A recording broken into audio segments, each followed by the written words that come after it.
जय Hind defence aspirants.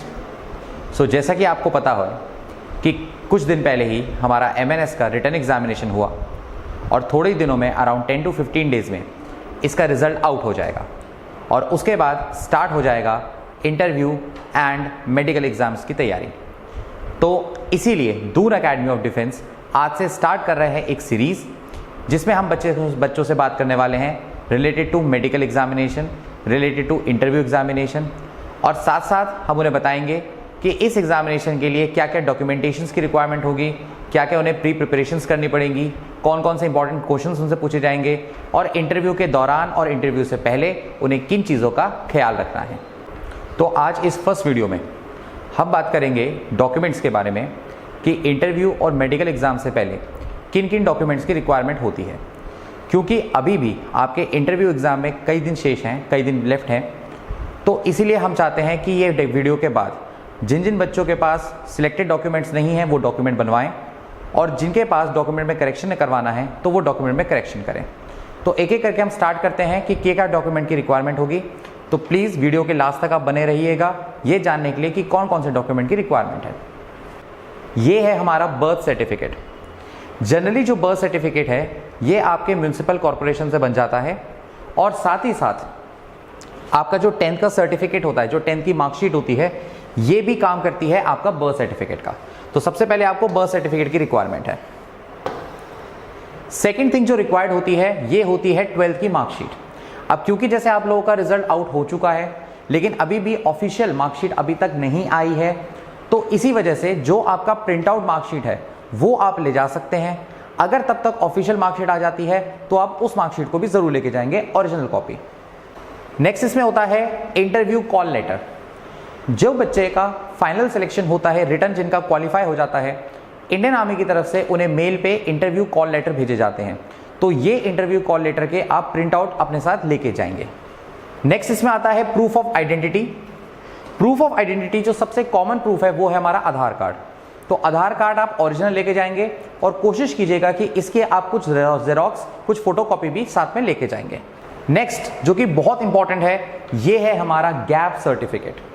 कई बच्चों का जिनका पढ़ाई में गैप आ जाता है, जिन्होंने 10th के एकदम बाद 11th ज्वाइन नहीं की होती या 11th के बाद 12th में उनका कुछ गैप आ जाता है, तो एक गैप सर्टिफिकेट उन्हें बनवाना पड़ेगा और ये गैप सर्टिफिकेट उनके रिस्पेक्टिव स्कूल से बनेगा।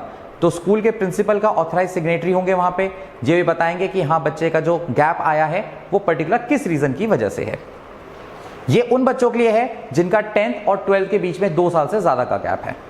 अगला डॉक्यूमेंट इसमें होता है character certificate. Character certificate basically gazetted officer जैसे कि SDM, ADM, तहसीलदार, इन लोगों से बनाए जा सकते हैं और ये कैरेक्टर सर्टिफिकेट आपको लेके जाने पड़ेंगे। अगला डॉक्यूमेंट होगा उन बच्चों के लिए जो अभी भी जिनका 12th का रिजल्ट आउट नहीं हुआ है। हालांकि अभी 12th का रिजल्ट आपका फिलहाल आ चुका है लेकिन कई स्टेट बोर्ड्स ऐसे हैं जिनका अभी भी 12th का रिजल्ट आउट नहीं हुआ है। तो ऐसे सभी बच्चे क्या करेंगे, ऐसे सभी बच्चे अपने एडमिट कार्ड ओरिजिनल और फोटोकॉपी दोनों और साथ ही साथ एक बोनाफाइड सर्टिफिकेट बनाएंगे जो स्कूल से उन्हें बनेगा। तो ये बोनाफाइड सर्टिफिकेट से वो अपीयर करेंगे एग्जाम में। नेक्स्ट होता है इसके अंदर माइग्रेशन सर्टिफिकेट। माइग्रेशन सर्टिफिकेट वैसे तो रिस्पेक्टिव बोर्ड से आता है, एजुकेशन बोर्ड से आता है। तो ये माइग्रेशन सर्टिफिकेट आपको इन ओरिजिनल चाहिए होगा अगर आप जाते हैं MNS इंटरव्यू के लिए। अगर आपके पास माइग्रेशन सर्टिफिकेट नहीं है तो लेटर ऑन वो आपसे माइग्रेशन सर्टिफिकेट जरूर मांगेंगे। तो माइग्रेशन सर्टिफिकेट आप अपने पास बना के रखिए। अगला इंपॉर्टेंट डॉक्यूमेंट इसके अंदर आता है डोमिसाइल सर्टिफिकेट। डोमिसाइल सर्टिफिकेट 2 चीजें इंडिकेट करेगा, एक तो आपकी नेशनैलिटी और दूसरा किस स्टेट या किस सिटी को आप बिलोंग करते हैं। जनरली डोमिसाइल सर्टिफिकेट भी डिस्ट्रिक्ट एडमिनिस्ट्रेशन लेवल जैसे कि SDM, DM, ADM इस लेवल पे तैयार किया जाता है। तो अगर आपके पास डोमिसाइल सर्टिफिकेट नहीं है तो आप जल्द से जल्द इसको बनवाने का प्रयास करें। अगला जो सर्टिफिकेट है ये उन बच्चों के लिए है जिनके फादर आर्मी में भी हैं या आर्मी में पहले सेवा कर चुके हैं। तो इसके लिए उन्हें एक डिपेंडेंट सर्टिफिकेट मिलेगा जो इंडियन आर्मी ही तैयार करके देती है, या जिस डिफेंस फोर्स में उन्होंने काम करा है वहां से उन्हें एक डिपेंडेंट सर्टिफिकेट मिलेगा। तो ये डिपेंडेंट सर्टिफिकेट बहुत इंपॉर्टेंट है, खासकर उन बच्चों के लिए जिनके फादर या घर में से कोई पहले आर्मी में रह चुका है या अभी करंटली आर्मी में सर्व कर रहा है। नेक्स्ट है इसमें certificate of SC and ST। जैसे कि आपको मालूम है कि अराउंड 15 सीट्स जो है एमएनएस में वो रिजर्व्ड है एससी एंड एसटी कैंडिडेट के लिए। तो उस रिजर्वेशन का फायदा आपको सिर्फ तभी मिलेगा जब आपके पास एक ऑथराइज्ड एससी एसटी सर्टिफिकेट होगा। तो ये सर्टिफिकेट आपके पास होना चाहिए कि अगर आपको वो 15 सीट रिजर्वेशन का फायदा लेना है। नेक्स्ट डॉक्यूमेंट है हमारा एनसीसी सी सर्टिफिकेट, वो भी ओरिजिनल में। 25 seats NCC C certificate candidate के लिए रिजर्व होती हैं और इस रिजर्वेशन का फायदा आपको सिर्फ तभी मिलता है जब आपके पास ओरिजिनल फॉर्म में एनसीसी सी सर्टिफिकेट होता है। नेक्स्ट है इसमें स्पोर्ट इवेंट में पार्टिसिपेशन और विनिंग के सर्टिफिकेट्स।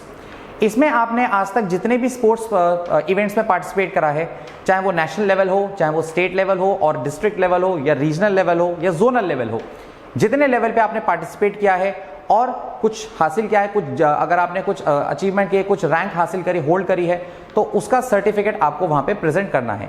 ध्यान रखिए इन सब चीज़ों को कंसिडर किया जाता है। स्पोर्ट्स में आपकी जो अचीवमेंट्स हैं उन्हें वहां कंसिडर किया जाएगा।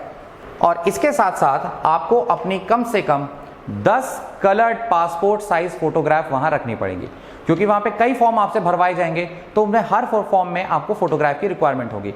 तो एटलीस्ट 10 पासपोर्ट कलर्ड फोटोग्राफ आप अपने साथ रखेंगे और कोशिश कीजिए कि ये फोटोग्राफ लेटेस्ट हो या फिर वो वही फोटोग्राफ हो जो आपने एमएनएस के एडमिट कार्ड में यूज करी थी। ठीक है जी। तो बच्चों, ये सारे वो डॉक्यूमेंट्स हैं जो आपको रिक्वायरमेंट होगी, जिसकी रिक्वायरमेंट होगी आपको इंटरव्यू के दौरान। तो मैं एक बार फिर आपसे कह रहा हूं, इन डॉक्यूमेंट्स में से अगर कोई डॉक्यूमेंट आपके पास मौजूद नहीं है तो आप जल्द से जल्द ट्राई कीजिए उन डॉक्यूमेंट को बनवाने का, या करेक्शन अगर चाहना है तो करेक्शन भी जल्द से जल्द करवाइए। क्योंकि ध्यान रखिए एमएनएस का इंटरव्यू में इन सब चीज़ों को कंसिडर किया जाएगा कि आपके डॉक्यूमेंट में नाम तो डिफरेंट नहीं है, या आपके डॉक्यूमेंट में डेट ऑफ बर्थ तो डिफरेंट नहीं है, या फादर का नाम तो डिफरेंट नहीं है। तो प्लीज़ इन छोटी छोटी बातों पर ज़रूर गौर कीजिएगा। तो आज के फर्स्ट पार्ट में इतना ही। सेकेंड पार्ट में हम बात करेंगे इंटरव्यू से रिलेटेड एक और टॉपिक की। जय हिंद।